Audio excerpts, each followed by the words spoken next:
तो जनाब, अगर आपको अब ये लगता है कि रियल एस्टेट बस ईंट, सीमेंट और बिक्री का धंधा है, तो आपको दिल्ली एनसीआर की हवा में तैरता डब्ल्यूटीसी देखना चाहिए।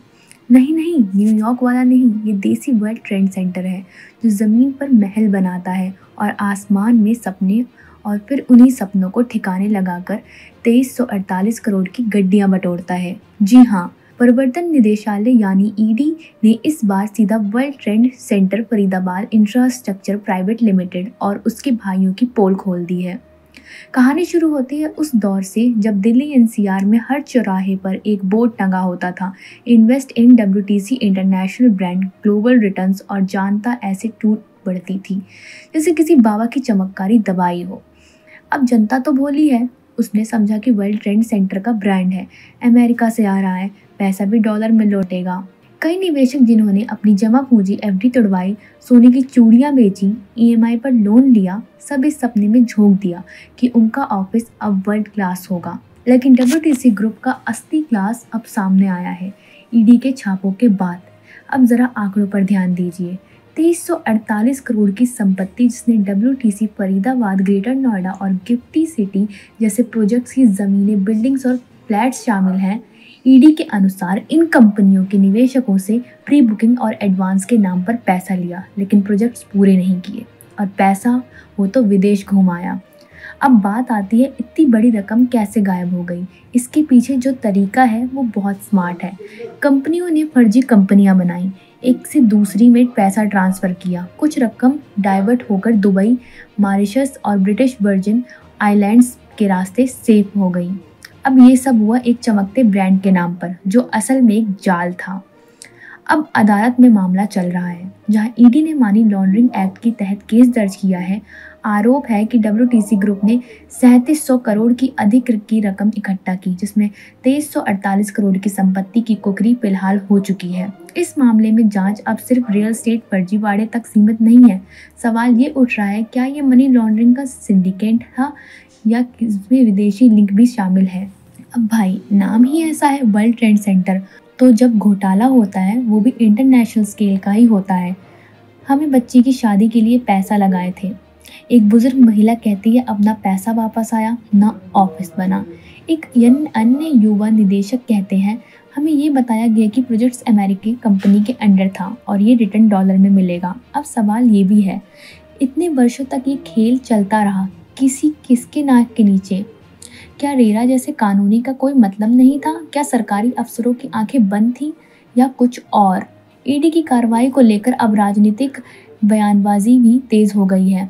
कुछ लोग इसे चुनावी स्टंट कह रहे हैं, तो कुछ लोग इसे जनता के साथ न्याय। लेकिन सच्चाई ये है कि जिन लोगों की जिंदगी की कमाई इन प्रोजेक्ट्स में फंसी है, उनके लिए ये कार्रवाई देर से ही सही, लेकिन एक उम्मीद की किरण है।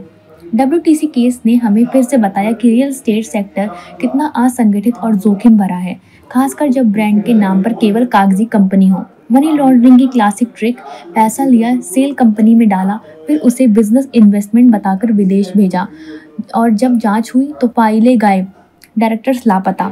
ऐसे घोटाले सिस्टम की कमजोरी नहीं, जनता की उम्मीदें का माहौल है। और इससे भी बड़ी बात, जब जनता कानून पर भरोसा छोड़ देती है तो कोई ईडी पर भरोसा वापस नहीं दिला सकती। फिलहाल ईडी इस केस के लगातार संपत्तियों का कुर्क कर रही है। डब्ल्यूटीसी ग्रुप के डायरेक्टर्स का पूछताछ चल रही है और उनके विदेशी खातों पर भी नजर है। हो सकता है ये केस आने वाले दिनों में नामचीन चेहरों पर भी लपेटे ले, क्योंकि 2348 करोड़ की रकम अकेले नहीं खा जा सकती। तो अगली बार अगर कोई बोले इंटरनेशनल ब्रांड का इन्वेस्टमेंट है, तो थोड़ा डब्ल्यूटीसी वाली कहानी याद कर लेना, वरना इंटरनेशनल वो सपना भी होता है जो तिजोरी में कैद हो जाता है।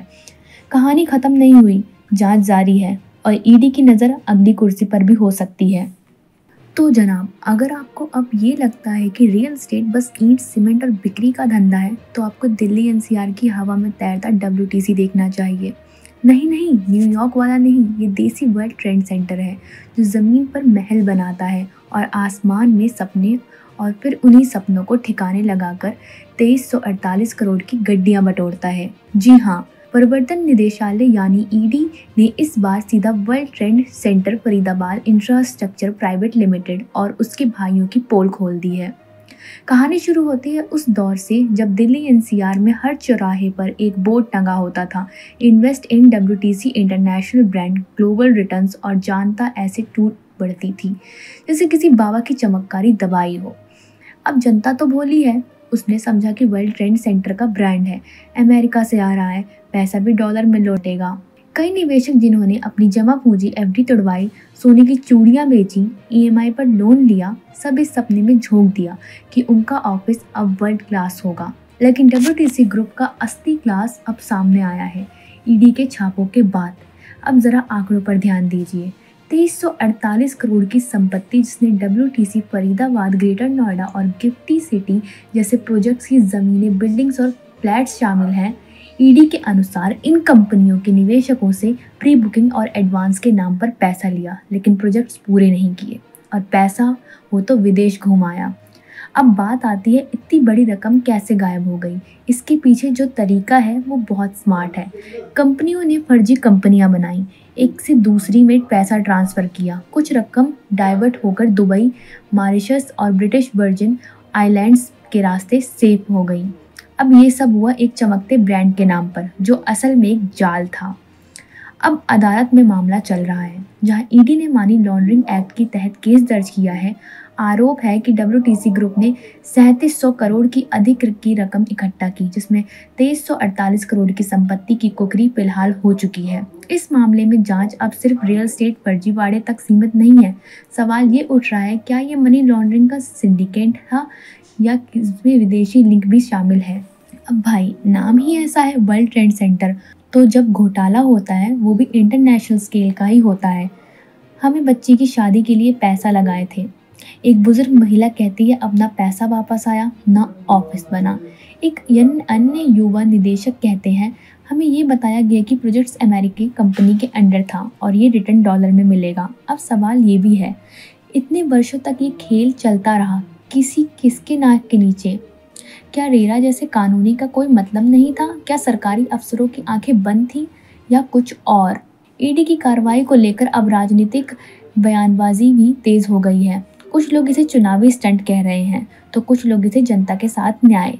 लेकिन सच्चाई ये है कि जिन लोगों की जिंदगी की कमाई इन प्रोजेक्ट्स में फंसी है, उनके लिए ये कार्रवाई देर से ही सही, लेकिन एक उम्मीद की किरण है।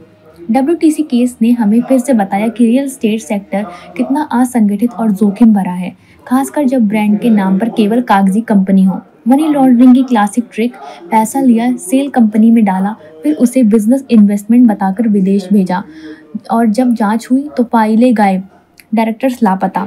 ऐसे घोटाले सिस्टम की कमजोरी नहीं, जनता की उम्मीदें का माहौल है। और इससे भी बड़ी बात, जब जनता कानून पर भरोसा छोड़ देती है तो कोई ईडी पर भरोसा वापस नहीं दिला सकती। फिलहाल ईडी इस केस के लगातार संपत्तियों का कुर्क कर रही है। डब्ल्यूटीसी ग्रुप के डायरेक्टर्स का पूछताछ चल रही है और उनके विदेशी खातों पर भी नजर है। हो सकता है ये केस आने वाले दिनों में नामचीन चेहरों पर भी लपेटे ले, क्योंकि 2348 करोड़ की रकम अकेले नहीं खा जा सकती। तो अगली बार अगर कोई बोले इंटरनेशनल ब्रांड का इन्वेस्टमेंट है, तो थोड़ा डब्ल्यूटीसी वाली कहानी याद कर लेना, वरना इंटरनेशनल वो सपना भी होता है जो तिजोरी में कैद हो जाता है। कहानी खत्म नहीं हुई, जांच जारी है, और ईडी की नजर अगली कुर्सी पर भी हो सकती है।